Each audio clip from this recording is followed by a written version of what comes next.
disait Hicham Sedalaoui. Non, je dis, blague à part sur l'impact au nom des supporters, j'ai l'impression que vous bossez de manière moderne, quelque chose que j'ai toujours appelé de mes voeux, c'est une approche rugby. Parce que comme on s'est beaucoup inspiré du rugby, sur le protocole commotion peut-être à venir, sur la vidéo, sur la relation avec l'arbitre, sur beaucoup de choses, j'ai l'impression que vous faites un travail d'avant, d'arrière, avec Samadi qui était un des meilleurs attaquants de l'histoire de ce club, Adil Serraj qui est buteur en finale de Coupe d'Afrique, la dernière Coupe d'Afrique d'ailleurs des phares. Est-ce que c'est une approche rugby que vous avez expérimenté ailleurs, ou là c'est pour vous ça va dans l'ordre des choses, c'est comme ça qu'on doit bosser maintenant? Parce que juste pour finir ma question, au Maroc, j'ai l'impression que vous êtes les seuls à bosser comme ça. Ailleurs, c'est vraiment le coach avec un adjoint qui parfois pose des plots, parfois est un conseiller, mais il n'est jamais autant impliqué. Pour moi, c'est logique. Je dois dire, quand j'ai débuté ma carrière comme entraîneur, je faisais tout moi-même aussi. Mais à la fin, c'est impossible. Et j'ai beaucoup appris de M. Bros, qui m'a laissé tout faire presque au Cameroun. C'est lui qui gérait l'équipe. Et il me disait, OK, cette semaine, ça à l'entraînement, les exercices, tout ça, c'est pour toi. C'était, vous avez la main c'était libre. clair, net et précis. Oui, voilà. Et tout le monde avait une tâche et une certaine valeur. Parce que ça m'a dit c'était un bon attaquant, Adil un bon latéral droit. Donc pourquoi pas utiliser leur expérience pour le transmettre aux joueurs aussi. Donc il faut mettre chacun dans son valeur.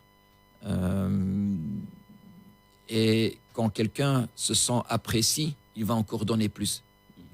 Et il sera plus correct. Bien sûr. Et pas derrière le dos non plus. Donc, il y a beaucoup d'avantages. Et en plus, moi, je peux gérer plusieurs choses, comme parler avec l'analyste d'adversaire, de préparateur physique. J'ai plus de temps pour des 1 sur 1 avec les joueurs. Si vous voulez faire tout, c'est presque impossible. Et oui, comme ça, je peux gérer plus de choses. Et je trouve, pour moi, c'est une façon de travailler logique, très logique. Ensuite, ta blague en ce qui concerne le public des phares n'a pas été appréciée. Factuellement. Attention. Sur ce que je dis, j'assume ce que je dis. Le public des phares, est-ce qu'il a une des plus grosses assiettes de public le Maroc? Évidemment. Est-ce que sur le public, avant Covid, on était à 35 000 personnes? Non, je suis désolé, c'est factuel. Les attendance sheets, mais il y avait 800 personnes, il y avait 1000 personnes. De leur public. Ils ont un public qui est très dur, comme ceux du WAC du Raja. C'est au même niveau. Je parlais du stade. Non, je parle des ultras et des... C'est un fait, même, on ne peut pas le nier. Alors, en fait, je voulais demander à oui, Sven, Xavier, qu'est-ce que vous connaissiez du Maroc avant de venir? Oui, qu'est-ce que vous connaissez? C'était quoi le Maroc pour vous, voilà, à part pour le moi, foot, voilà. Des vacances. Vous êtes venu déjà? J'ai visité Marrakech il y a quelques années. J'ai joué ici 2 fois avec le Cameroun. On a beaucoup de Marocains chez nous en Belgique. Donc, je connais un peu la culture, comment ils se comportent. Donc, ça, c'était un peu connu. J'ai suivi le football, certainement. Il y a CAF. Donc, il y a l'équipe nationale, il y a Raja Wydad, Berkane les dernières années, Agadir qui a joué la demi-finale en Champions League et Confédération. Donc, j'ai suivi un peu le championnat complet, non. Je n'ai pas suivi, mais tu suis les clubs qui jouent sur le plan africain. Je sais que ce sont des joueurs techniques, souvent. Ça, je savais.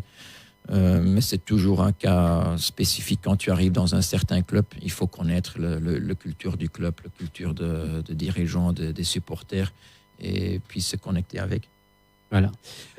Alors coach, ce qu'on pouvait reprocher à l'équipe depuis quelques années... Non, ce que tu pouvais, parce que ça, c'est ce qu'il a fait. Je parle du supporter. Je parle du supporter et des analystes. C'est que c'est une équipe qui prend beaucoup de buts. Défensivement, ou lorsqu'elle mène au score, elle a tendance à reculer. Est-ce que c'est tactique? Est-ce que c'est psychique? Parce qu'on l'a remarqué aussi, même dans certains matchs que vous avez eus, contre Oujda, contre Tanger, contre Berkane, et même lors peut-être de la performance qui semble être la plus aboutie face au Shabab, vous prenez un but sur un moment d'inattention. Alors, ce secteur défensif, comment il faut faire pour pouvoir le rassurer?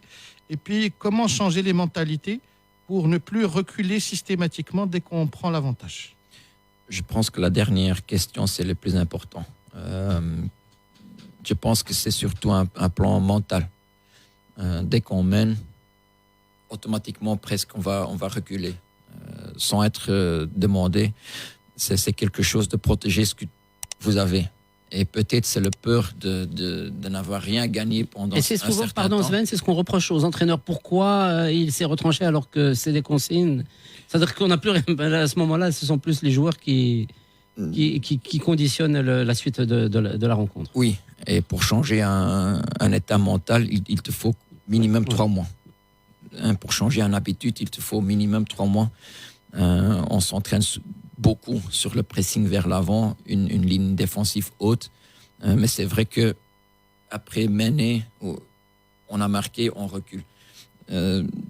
C'est une chose automatique encore qui s'est installée dans l'équipe, qu'on essaye de changer. Mais c'est pas facile de le changer d'un jour à l'autre.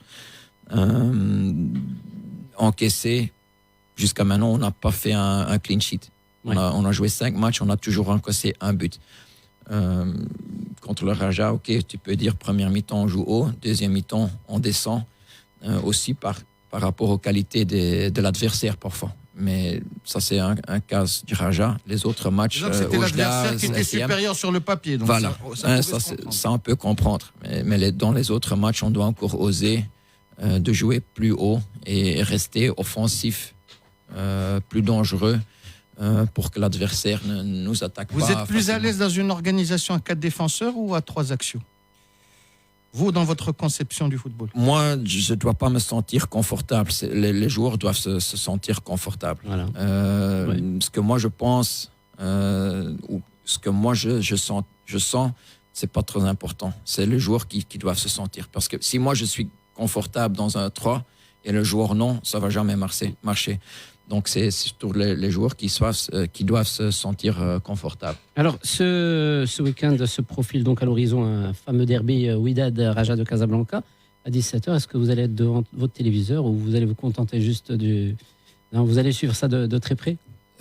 J'ai pas l'habitude de regarder beaucoup de matchs à la télé, sauf si ça me concerne l'adversaire, le prochain adversaire, tout ça. Mais ce derby, je vais suivre.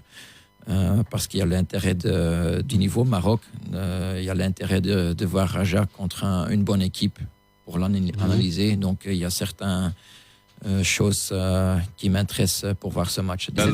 Sven, merci beaucoup. Un dernier mot, peut-être à l'attention de vos supporters, de votre équipe aussi et vos joueurs. Un petit mot, je pense qu'on doit se mettre tous ensemble, les supporters derrière l'équipe, nous devant les supporters pour faire des bons, donner un bon image et obtenir des résultats, parce que on va que réussir tous ensemble. Ça c'est 1. Et 2, c'est que j'espère pas qu'on sera coupé le rythme avec ce petit trêve. Moi, je préférais de continuer ces matchs. Malheureusement, même la CAN U17 est annulée. Donc, j'espère qu'on retrouve vite notre rythme et continuer comme on a débuté les premiers 4 matchs. Merci à Sven van der Broek d'être bien sûr venu tout seul, comme l'a si bien dit Emile Virouk, comme un grand. Merci d'avoir partagé ce numéro. En plein cœur de Casa qui est 2693 de Mars Attack. Pour terminer, je vais aussi partir tout seul. Ouais. Je suis venu tout seul et je vais partir tout seul. Il a eu peur d'Amine, il a peur si jamais il... Bien dit, bravo. Hicham Seydaloui, merci Emile Virouk. Avec les supporters, vous ne marcherez jamais seul. Ouais. Oh là. Bravo, supporters des phares. Oui, Hicham. Un petit mot pour les supporters. J'ai vu des petits commentaires. Je parlais bien de présence le stade avant l'arrivée de M. Van den Broek. Voilà. Avant Covid, le stade n'était pas rempli. Mais moi qui ai grandi à Rabat, dire que les phares n'ont pas une base de supporters serait une erreur factuelle. Mais je parlais des supporters le stade. Sors de ce corps. Sors de ce corps, espèce d'hérétique. Tu incites le public à la reprise après cette. Je sais qu'à Rabat, il y a 2 clubs. Il y a un club qui n'a pas beaucoup de public le stade. Il y en avait un qui avait du public. Ce serait bien qu'il revienne. Merci beaucoup. Merci.